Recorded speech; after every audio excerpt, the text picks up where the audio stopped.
This podcast is sponsored by Ramp. Are you the decision maker in your company? Consider this. For the first time in decades, there's a better option for a corporate card and spend management platform.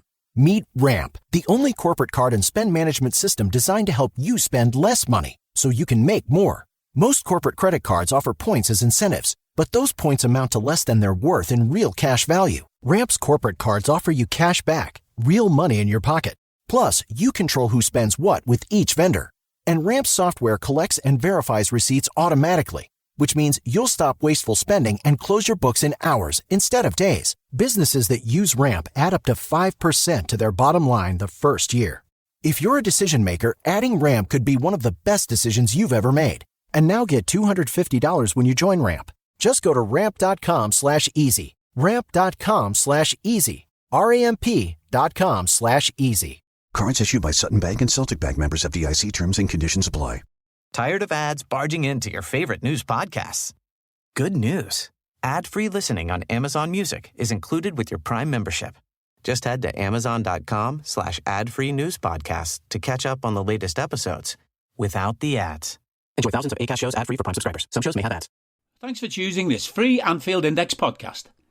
If you'd prefer to listen to this or any of our other shows without adverts, then now's the time to check out Anfield Index Pro.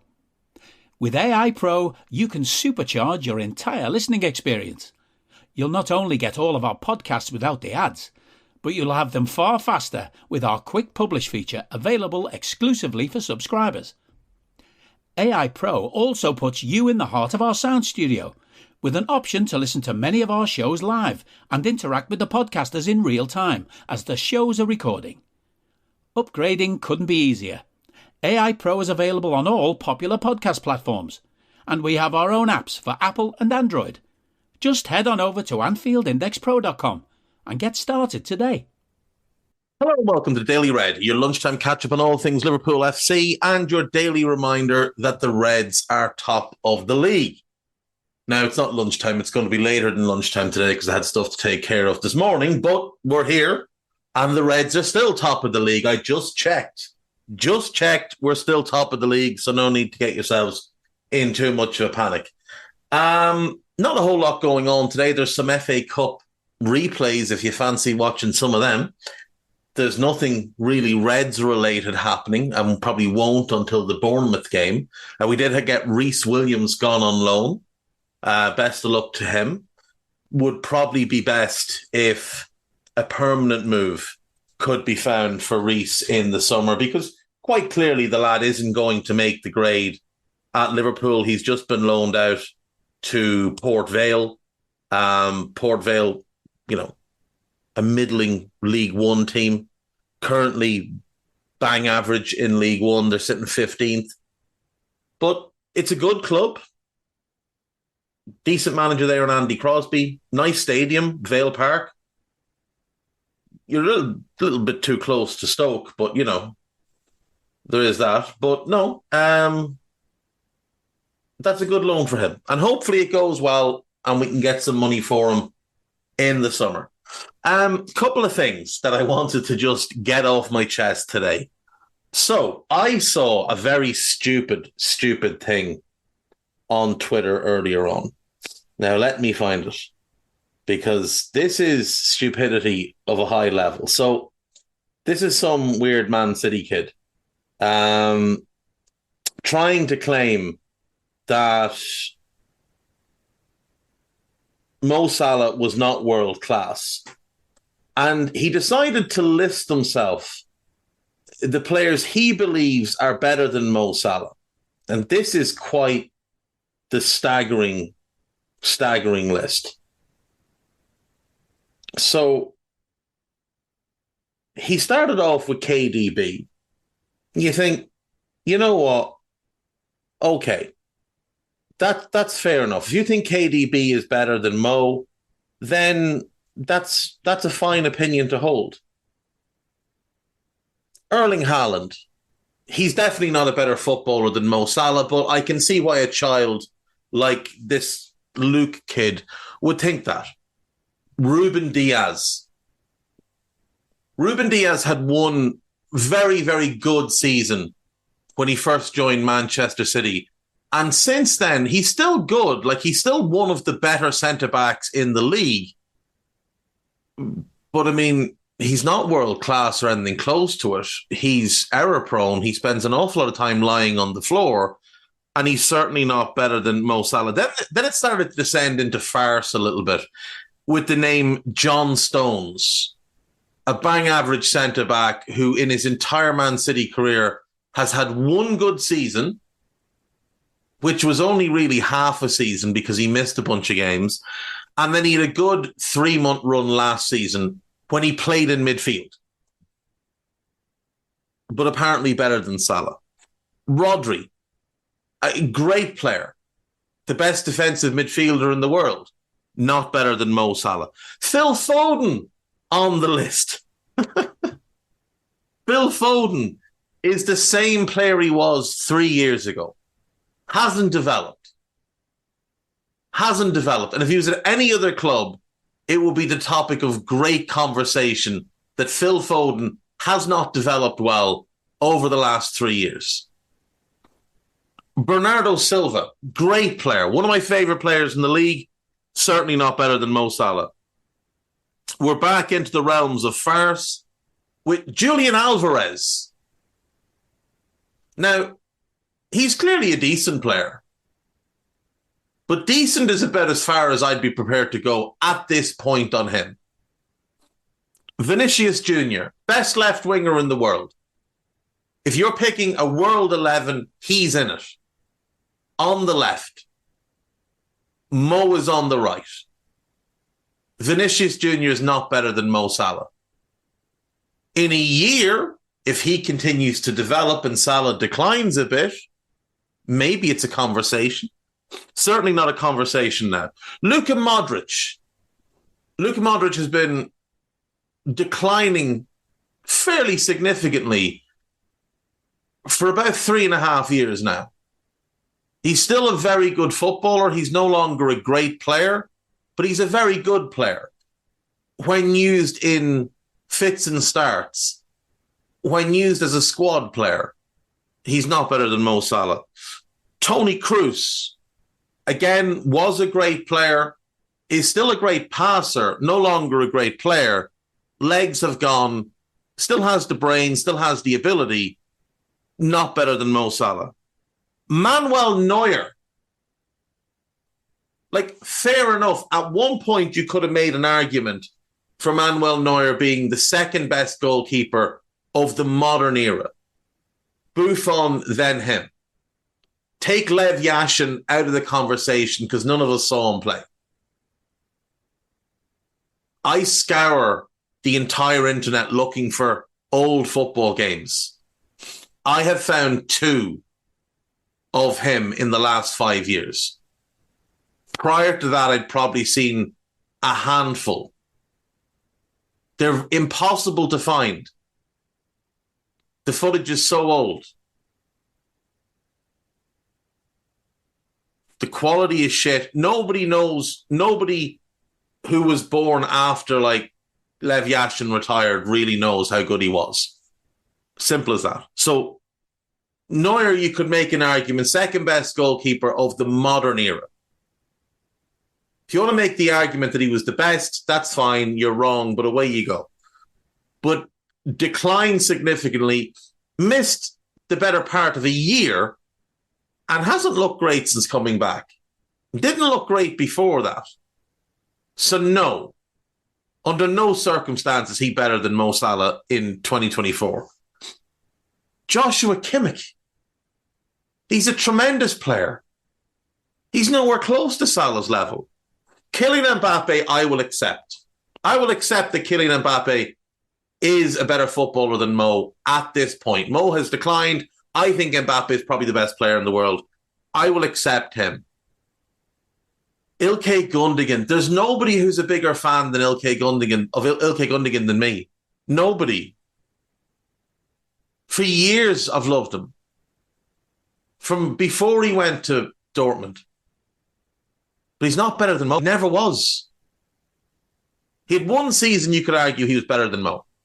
One in his career. Tremendous player, not better than Salah. So he's given us a list here of 15 players. I will accept 2 of them as being better than Mo.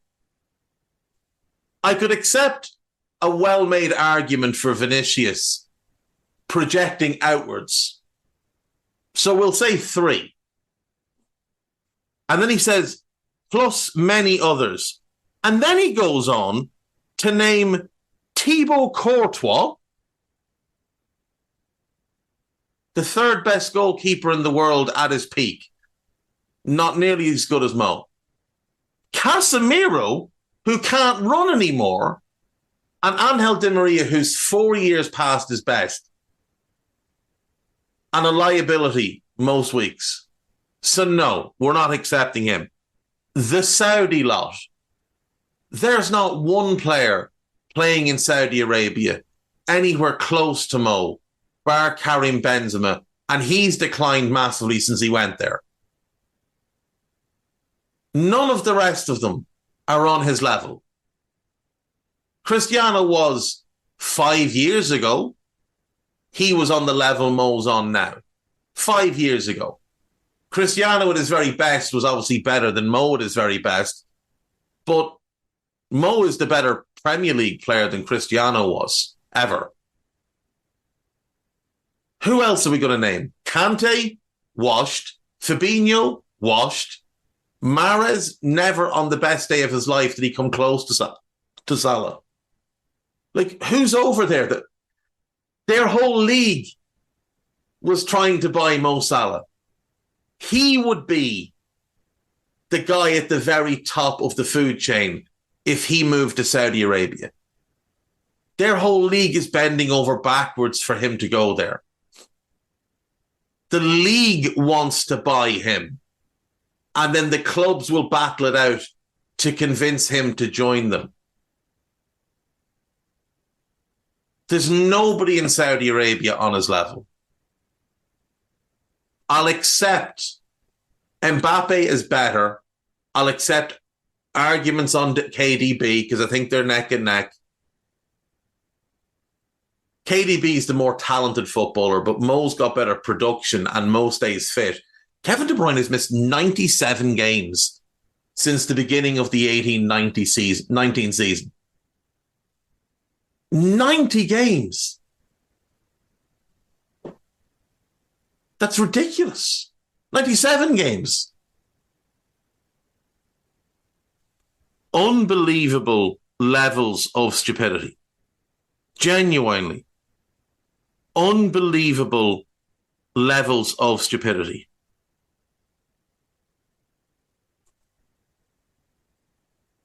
Do you know what's going to be great? When the judgment finally comes on City and they get booted into the National League North and all of these little pricks have to go and find a new club to support. We'll find out how big a club Manchester City are when they have to leave the Etihad and go play down the park under the ownership of Liam Gallagher. When the Abu Dhabi boys piss off because the club's no longer allowed to compete at the highest level. And all these little farts will run along to support somebody else. I saw something else on Twitter today. I saw the same tweet, word for word, from 2 different accounts. And they were definitely not connected accounts. It wasn't someone that tweeted it off his accumulator or whatever kind of account you want to call it, aggregator account, and then off his personal account, because the account that had tweeted it first was in the comments of the other EGIT saying, you stole our tweet word for word. It was basically about the ownership, about Fenway Sports Group, and how they've owned the club for 14 years, but they haven't. They've owned the club for just over 13, but, whatever. And how would you judge them? And it got me thinking, because I had some time to kill waiting for an appointment this morning. So this is the type of thing that I amuse myself with. So let's look at the club from where it was to where it is now. So obviously Anfield has been massively extended. It took them a long time, still not finished, but it's been done. 2 stands done. Hopefully more to come.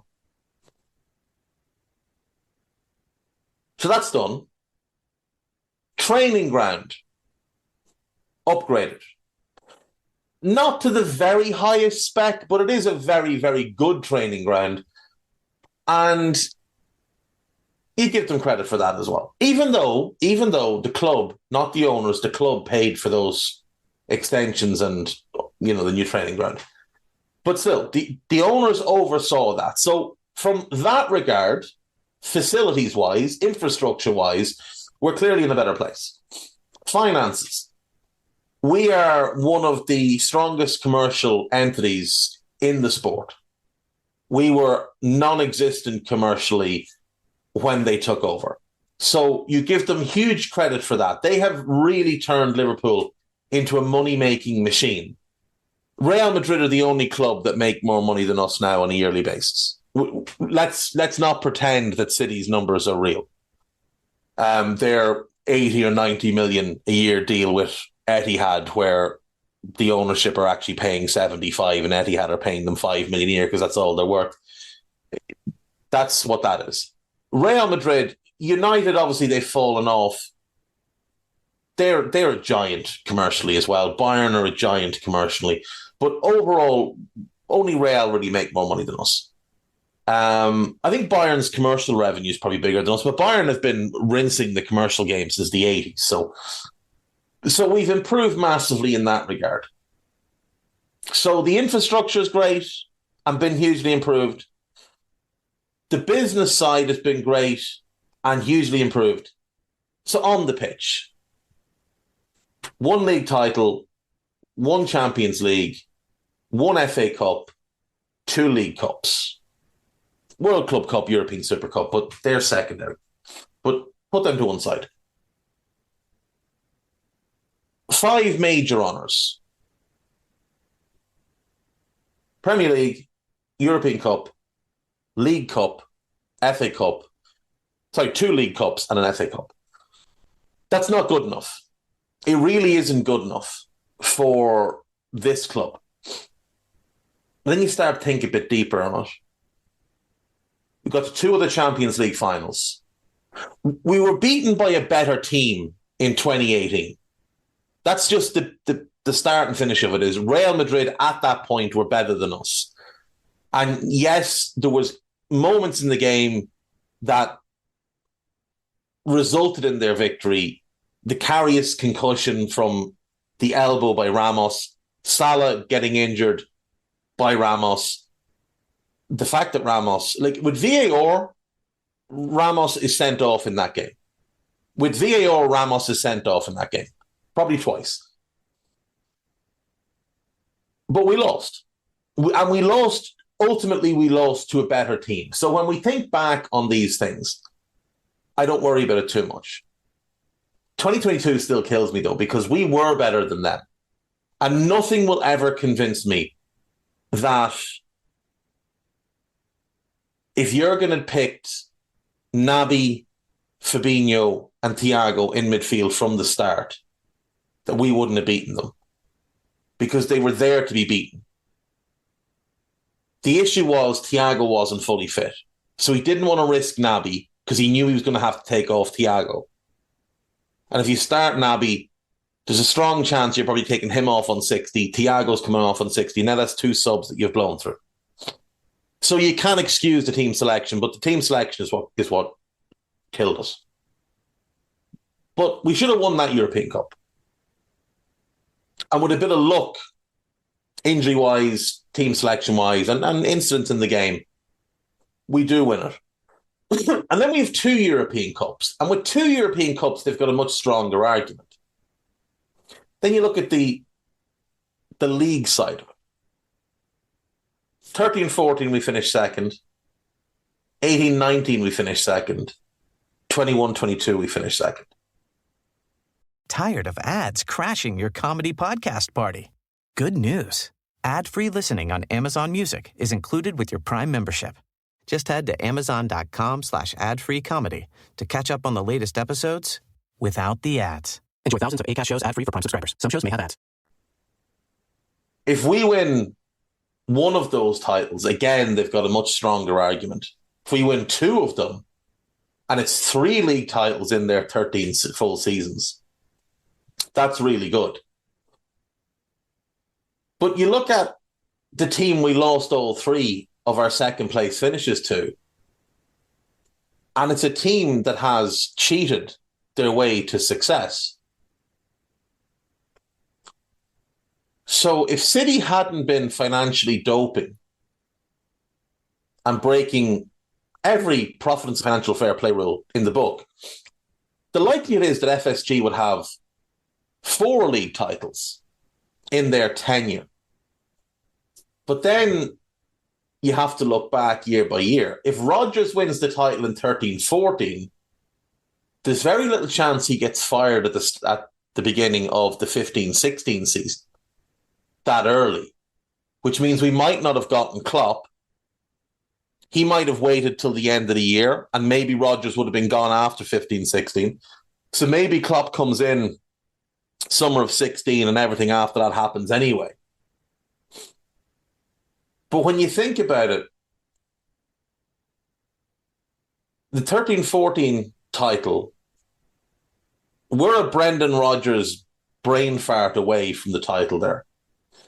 If he just accepts the draw that's gift wrapped to him by Mourinho tells him midweek, I'm resting players, I'm going for the draw. He openly says it in a press conference because they've got European Cup to take care of. Or it might have been Europa League, but either way, they were playing in Europe a couple of days after. So he was resting everybody. Rocks up, 2 banks of 4, loads of reserve players on the pitch. We're here for the draw. But if you try and beat us, we will counter you. And rather than taking the draw and then going and beating Crystal Palace, Newcastle, and winning the league, not Brendan, he has to go for the win. So we get in a situation where Steven Gerrard is the deepest man on the pitch, on the halfway line. He slips it, and the rest is what it is. But that should have been a league title. Now, it would have been, that would have been a Leicester City level league title. They had Kante, Mahrez, and Vardy playing out of their skin and carrying a bunch of average players.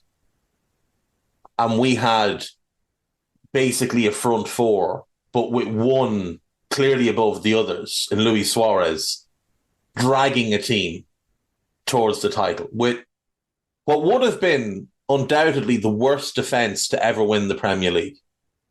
Ever. Nobody's winning the Premier League ever again with a defence of Glenn Johnson, Kolo Touré, Martin Skrtel, and John Flanagan. No one's winning the Premier League with that. But Luis Suarez nearly did. But the point is, if Rodgers does what he should have done against Chelsea, if a referee gets a decision correct in 18-19, and again, if a referee gets a decision correct in 21-22, we would have 4 league titles under these owners. And if we had 4 league titles and 2 European Cups, which is kind of what we should have, given the situations we were in, not saying what we deserve, I'm saying given the situations we were in and who we were up against, because City weren't great in 13-14. That's obviously pre-Pep. Real were not a particularly good team when they beat us in 21-22. They weren't anywhere close to what they had been. But if we had 4 league titles and 2 European Cups, nobody could say a word. They would have done everything exactly the same. And yet we'd have those trophies. But we didn't not win those trophies.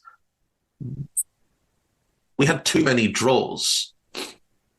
We had some mediocre players in the squad that cost us points in the season, but they're players Jurgen wanted to keep in the squad. Same thing in 21-22. And it's not Jurgen's fault either. It's not those players' fault. It's just what happened. But it's not the owner's fault either. And we can't sit here and bemoan the fact that City have cheated to this extent and then criticize our owners, where if City hadn't been cheating, we would have won those titles. We would have won those titles. If City hadn't been cheating, they wouldn't have been in the mix. So take them out of those seasons, we win all 3 league titles, and we won the other one. So we would have won 4. Now, you can make the case that, United would have won 2 in that time because they finished second, but it's not the same. They were never in title races with City. We were in actual title races with them. If City aren't in the league, I don't think United win either the titles they finished second in under Mourinho and under Ole. I think someone else becomes the force. Maybe it's Chelsea. Maybe it's Arsenal get their shit together earlier. Maybe Spurs can build off of what Pochettino had going there. Maybe it's us. Maybe we don't have some of the down years. Whatever. But it is just weird to think that there is definitely a lot to criticize these owners for. They are tight. They have taken money that should have gone towards the team and used it for infrastructure that is great, but really and truly benefits them more than anybody else in the long run. And that should have come out of their pockets, not out of the club's funds. But they're so close to having 4 league titles and 2 European Cups. And if we'd accomplished that over the past 13 years, not even the harshest of FSG critics could really say a whole lot, which tells you that most of their arguments, like the proper FSG out arguments, most of them are bullshit. There are some valid ones, but most of them are bullshit. And then trying to bring up the Red Sox. The Red Sox are the most successful team in baseball under their ownership. Nobody has won more than them since they bought the club. Yes, they're having some down years. That happens. That happens.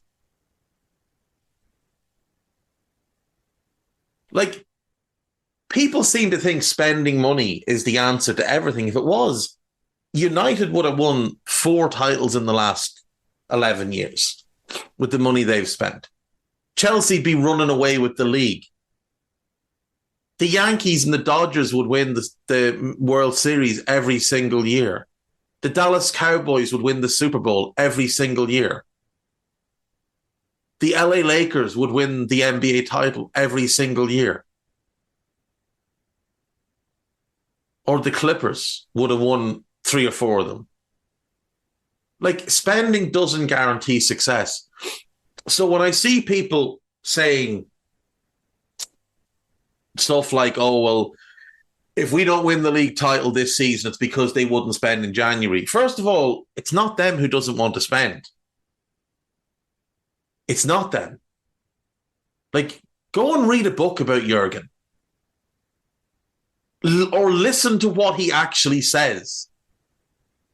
It's very clear that this is how Jurgen likes to operate.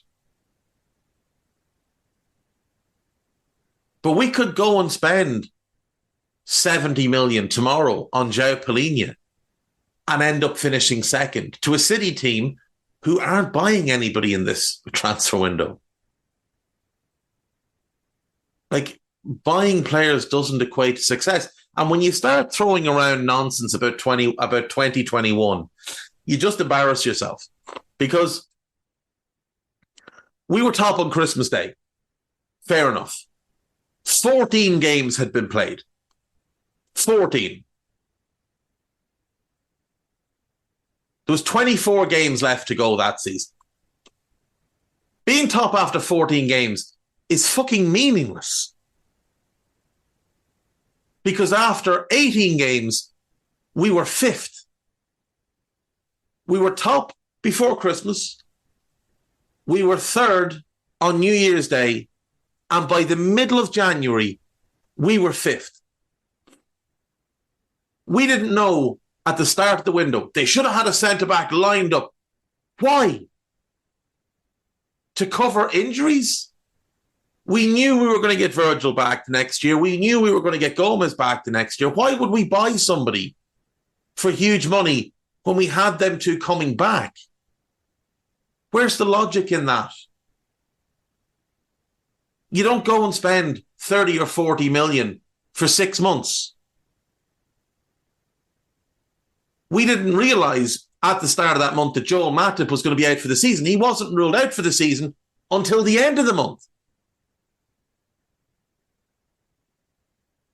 So as far as the club were concerned, we've got Joel, we've got Fabinho. They've been brilliant so far. When they come back, we'll put them back in and we'll be fine. So why would they have planned to have someone in the door on the 1st? Now, you can certainly make the argument we went into that season with 3 centre-backs. We went in short anyway.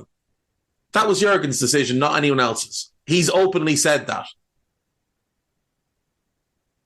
So there was no way we were going to have anyone lined up to come in January 1st because we'd been keyed in on one specific centre-back, in Ibou Konate, and we knew he wasn't available until the summer when his buyout kicked in because Leipzig didn't want to sell him. Leipzig turned down bigger offers in that January window than what we ended up paying, and we paid over the buyout to be able to pay it in installments. So we weren't going to have anybody coming in the door on January 1st.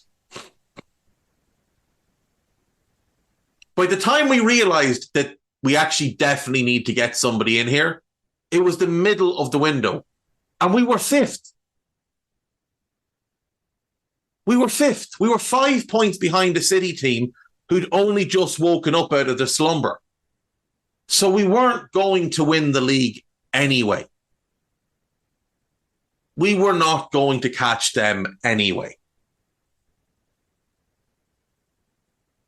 So let's not pretend otherwise. Let's stop pretending that the January window of 2021 cost us a league title, because it didn't. The failure to plan in the summer, you can make a strong argument that it did cost us, but not that January window. And you can also stop saying that they gave him 1.7 million to spend. And firstly, I don't know where you got that figure from. Secondly, it's also not true. We had bids in for other players, and he didn't want them. Coletta Carr, Carmo. There was maybe a possibility of getting Botman done. Lille pulled the plug in the end on any talks there because they couldn't get a replacement. But there was money to be spent, and Jurgen decided not to spend it. Because unlike people on Twitter who tweet the same nonsense over and over and over again, he doesn't just look at the next couple of months. He looks at the longer term. So let's stop with the drivel. Let's stop with the unmitigated drivel that somehow cost us a title, because it didn't. Not anywhere close to it. What else? Okay, on This Is Anfield, they've got a list of players who are out of contract this summer and maybe we could look at for depth. So the first player I'm looking at here is Sebastian Caceres, who's a Uruguayan centre-back, plays for Club America in Mexico. A good centre-back, but he is 5'11", so no chance we'll sign him. So we can rule out any possibility of bringing him to the club. Next up, then, you've got Leandro Barreiro, the Luxembourg international who plays for Mainz. He's very good. He is very good. Is he good enough for us? I don't quite think he is, to be totally honest. Federico Redondo, he's not physically ready to come and start in the Premier League. I don't think he suits how we play all that well either. He's really, really promising. I think he's more a La Liga 6 than a Premier League 6. But I don't think we'll show any interest there. Tosin Adarabioyo of Fulham, 26-year-old centre-back. I would definitely be in favour of signing him. I think he's a very good player who'd be a great squad addition. Really good for depth. So absolutely. If Matip leaves, Tosin comes in, ideal. We still need to go and get somebody else, but if you could roll into next season with, say, Ibu, Virgil, Lenny Yoro, Tosin, and Jarrell Quansah as your 5 centre-backs, that's great.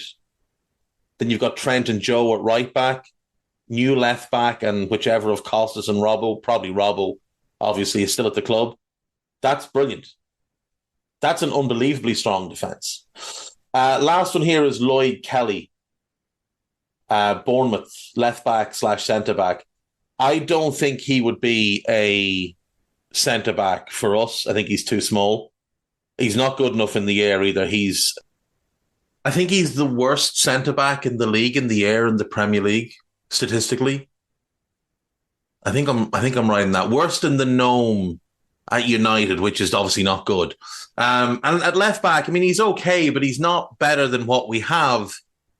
And I don't really see the point in signing him. Like, if you're selling both Robbo and Costas, because Robbo's declining and Costas, I mean, he's a good player. He's just not good enough to be our long-term starter. And you were going to spend big money on a left-back, like, let's say, Purvis Estupinan, and you wanted a backup to him, then I could see it. Like, you bring in Lloyd Kelly on a free, yeah, fair enough. But other than that, I just don't see it. And I don't think we'll sign 2 left-backs, because there's no way both Costas and Robbo would leave. Robbo would only leave if he wanted to leave. And I don't think he will want to leave. We may end up with the same left-backs next season that we have this season. It would be a mistake, but that may be the case. On AnfieldIndex.com, there's loads of new articles. There's a preview of Bournemouth. There's a bit on John Aldridge saying that if Bobby ends up at Chelsea, so be it. I don't think that's going to happen. I just don't think Bobby will go to Chelsea. A bit about Caoimhín Kelleher and the race to sign him in the summer. One journalist claims Celtic lead the way, which means we're not getting a big fee for Caoimhín. Podcast-wise, there is a new Minefield, so do make sure to give that a listen. There is a transfer show with Trev and Dave Davis. There is a Media Matters with Dave and David Lynch. And there is a new Scouser Tommies with Jim and Jay. So make sure you give all of those a listen. We will have a Scouted on Wednesday. Tomorrow? Yeah, tomorrow. Match It, in case you aren't aware, is already on his second holiday of the year. He is in Mexico. Claims to be working. I've seen the pictures, Carl. Not a screed of work has been done. But, let's not be jealous. I mean, he's over there with that horrible weather and horrible food and all the rest of it. I'm not jealous or bitter at all. Not even slightly. No. If you've got kids, tell them to become journalists. We're 2 weeks into the year and Match It's on a second holiday. The hedonistic lifestyle is unbelievable. Right, folks, that'll do me. I'll see you all tomorrow. Take care. Bye-bye. We hope you enjoyed listening to this Anfield Index show. Please be sure to subscribe to our channel so future podcasts find their way to your device automatically. There's nothing quite like fan engagement, and we'd love to know what you think of anything discussed on this show. The best way to get in touch is over on our free Discord community, where both podcasters and listeners debate the hottest LFC topics 24/7. Sign up free now at AnfieldIndex.com/Discord. You won't regret it. You can also follow us on Twitter at Anfield Index and find us on Facebook by searching for Anfield Index. Oh, and before you go, we'd love it if you could leave us a 5-star review on your favourite podcast app. It only takes a couple of seconds, and it means the world to the people who create these free shows. Sports Social Podcast Network. You need reliable appliances to help you conquer the day. And Menards is the one-stop shop for huge savings on new, energy-efficient appliances. We carry the largest selection of in-stock appliances starting at low prices and ready to take home today. Check out our top appliance brands, including Criterion, KitchenAid, Maytag, Whirlpool, and Amana. Upgrade today and save big money on all new appliances right now at Menards. Save big money at Menards. Tired of ads crashing your comedy podcast party? Good news. Ad-free listening on Amazon Music is included with your Prime membership. Just head to amazon.com/ad-free comedy to catch up on the latest episodes without the ads. Enjoy thousands of Acast shows ad-free for Prime subscribers. Some shows may have ads.